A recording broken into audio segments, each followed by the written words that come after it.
नमस्कार दोस्तों, स्वागत है आप सभी लोगों का आपके अपने online platform RV the vision पर। जैसा कि आप सभी लोगों को पता है कि 13 जून को यूपीपीसीएस की प्रारंभिक परीक्षा, 20 जून को जीआईसी की प्रारंभिक परीक्षा एवं 1 अगस्त को आरओ एआरओ की प्रारंभिक परीक्षा आयोग द्वारा पहले से ही प्रस्तावित है। इसके अलावा जूनियर एडेड यूपीएसआई एवं अन्य महत्वपूर्ण परीक्षाएं भी होने वाली है। इन सभी परीक्षाओं में करंट अफेयर्स की एक महत्वपूर्ण भूमिका होती है। इन्हीं बातों को ध्यान में रखकर आज से हम लोग करंट अफेयर्स की एक महत्वपूर्ण श्रृंखला प्रारंभ कर रहे हैं। उम्मीद करता हूँ आप लोग वीडियो को पूरा देखेंगे और प्रश्नों को हल करने की पूरी कोशिश करेंगे। तो चलिए शुरू करते हैं इस महत्वपूर्ण श्रृंखला के पहले क्लास को। देखिए, आज का पहला प्रश्न है कि इसरो द्वारा 28 फरवरी 2021 को श्रीहरिकोटा स्थित सतीश धवन अंतरिक्ष केंद्र से किस ध्रुवीय उपग्रह प्रक्षेपण वाहन द्वारा कुल 19 उपग्रहों का सफल प्रक्षेपण किया गया।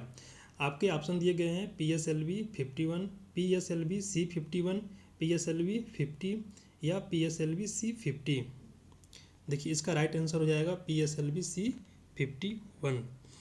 इसरो की वाणिज्यिक इकाई न्यू स्पेस इंडिया लिमिटेड द्वारा ब्राजील के अमेजोनिया एक उपग्रह का प्रक्षेपण इसका पहला समर्पित वाणिज्यिक मिशन है। इसरो का 2021 का यह पहला प्रक्षेपण है। इस प्रक्षेपण में भगवत गीता भी अंतरिक्ष में भेजी गई है। इसरो ने पहली बार ब्राजील के किसी उपग्रह का प्रक्षेपण किया है।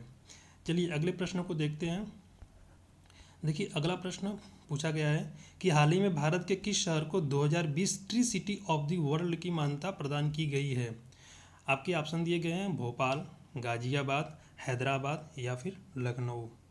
देखिए, इसका राइट आंसर हो जाएगा हैदराबाद। तेलंगाना की राजधानी हैदराबाद को संयुक्त राष्ट्र के खाद्य और कृषि संगठन तथा अर्बन डे फाउंडेशन द्वारा शहरी वनों के विकास के लिए 18 फरवरी 2021 को 2020 tree city of the world की मान्यता दी गई है। ट्री सिटी की मान्यता पाने वाला हैदराबाद भारत का पहला शहर है। अगले प्रश्न को देखते हैं।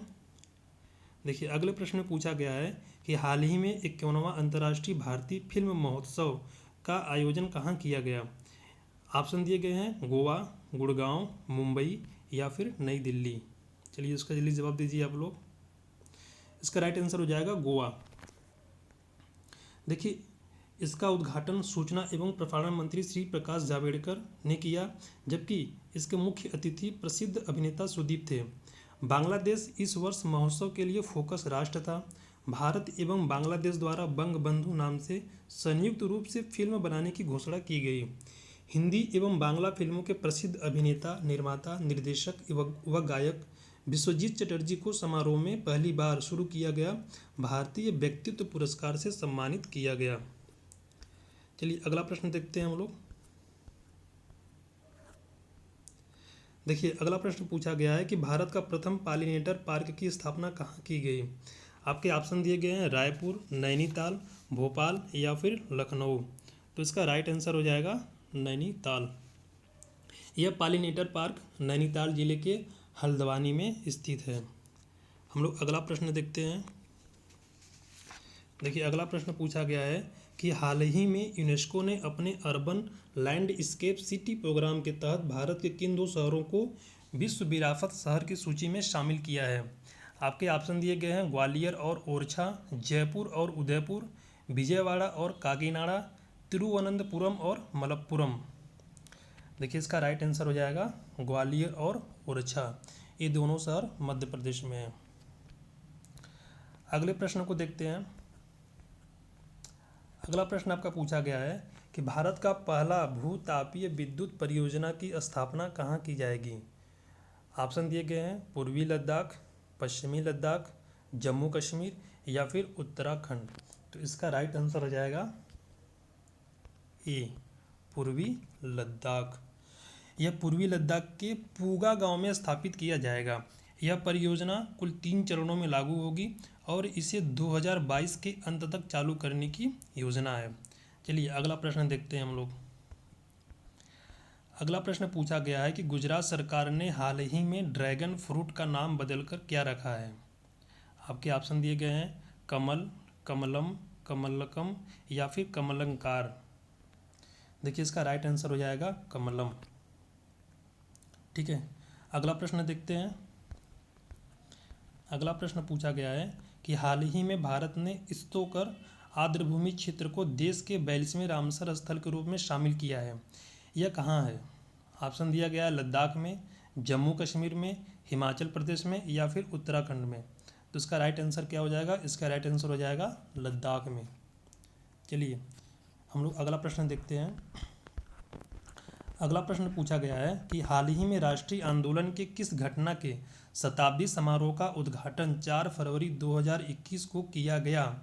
ऑप्शन दिया गया है काकोरी कांड, चौरी चौरा कांड, लाहौर कांड या अलीपुर कांड। इसका राइट आंसर आपका हो जाएगा चौरी चौरा कांड। देखिए चौरी चौरा कांड 5 फरवरी 1922 को असहयोग आंदोलन के दौरान घटित हुआ। चौरी चौरा तत्कालीन संयुक्त प्रांत और अब उत्तर प्रदेश के गोरखपुर जिले में है। इस घटना में आंदोलनकारियों की एक भीड़ ने वहां की एक पुलिस चौकी में आग लगा दी, जिससे वहां 22 पुलिसकर्मियों की जलकर मौत हो गई। इस घटना की जानकारी जब गांधी जी को हुई तो गांधी जी ने 12 फरवरी 1922 को असहयोग आंदोलन वापस ले लिया। चलिए अगले प्रश्न की तरफ चलते हैं। अगला प्रश्न पूछा गया है कि हाल ही में नए संसद भवन का शिलान्यास प्रधानमंत्री नरेंद्र मोदी द्वारा कब किया गया? आपके ऑप्शन दिए गए हैं 9 दिसंबर 2020, 10 दिसंबर 2020, 11 दिसंबर 2020 या फिर 12 दिसंबर 2020। तो इसका राइट आंसर हो जाएगा 10 दिसंबर 2020। देखिए सेंट्रल विस्टा रीडेवलपमेंट प्रोजेक्ट के तहत प्रस्तावित नए संसद भवन का शिलान्यास प्रधानमंत्री नरेंद्र मोदी ने 10 दिसंबर 2020 को किया। ठीक है। निर्माणाधीन संसद भवन में लोकसभा कक्ष में 888 तथा राज्यसभा कक्ष में 384 सदस्यों के बैठने की व्यवस्था होगी, जबकि संयुक्त सत्र में 1224 सदस्य बैठ सकेंगे। चलिए अगले प्रश्न को देखते हैं। अगला प्रश्न पूछा गया है कि इसरो द्वारा 17 दिसंबर 2020 को किस ध्रुवीय उपग्रह प्रक्षेपण द्वारा स्वदेशी संचार उपग्रह CMS-01 का सफल प्रक्षेपण किया गया? आपके ऑप्शन दिए गए हैं PSLV C50, PSLV C51, PSLV C49 या फिर PSLV C48। तो इसका राइट आंसर हो जाएगा PSLV C50। देखिए CMS-01 ने भू-स्थैतिक कक्षा में जुलाई 2011 में प्रक्षेपित GSAT-12 जिसका कार्यकाल 12 वर्ष का था का स्थान लिया है। ठीक है। अगले प्रश्न को देखते हैं हम लोग। अगला प्रश्न पूछा गया है कि पूर्ण रूप से जैविकी कृषि वाला पहला केंद्र शासित प्रदेश कौन है? आपके ऑप्शन दिए गए हैं दिल्ली, लक्षद्वीप, अंडमान निकोबार या फिर चंडीगढ़। इसका राइट आंसर आपका हो जाएगा लक्षद्वीप। ठीक है। इस केंद्र शासित क्षेत्र में सभी कृषि कार्य सिंथेटिक उर्वरकों व कीटनाशकों के प्रयोग के बिना ही संपन्न किए जाते हैं। लक्षद्वीप से पूर्व सिक्किम को पूर्णतः जैविक खेती वाला देश का पहला राज्य जनवरी 2016 में घोषित किया गया था। अगले प्रश्न को हम लोग देखते हैं। अगला प्रश्न पूछा गया है कि हाल ही में भारत का पहला फायर पार्क कहाँ स्थापित किया गया? आपके ऑप्शन दिए गए हैं ओडिशा, मध्य प्रदेश, उत्तर प्रदेश या फिर गुजरात। तो इसका राइट आंसर हो जाएगा आपका ओडिशा। अगला प्रश्न हम लोग देखते हैं। देखिए अगले प्रश्न में पूछा गया है हाल ही में जारी स्कूल बैग नीति 2020 के अंतर्गत 1 से 10वीं तक के छात्रों के स्कूल बैग का भार उनके शरीर के वजन के कितने प्रतिशत से अधिक नहीं होना चाहिए? आपके ऑप्शन दिए गए हैं 9%, 10%, 15% या फिर 20%। तो इसका राइट आंसर हो जाएगा 10%। देखिए इस नई स्कूल बैग नीति में कक्षा 1 से 10वीं तक के छात्रों के स्कूल बैग का भार उनके शरीर के वजन के 10% से अधिक नहीं होना चाहिए।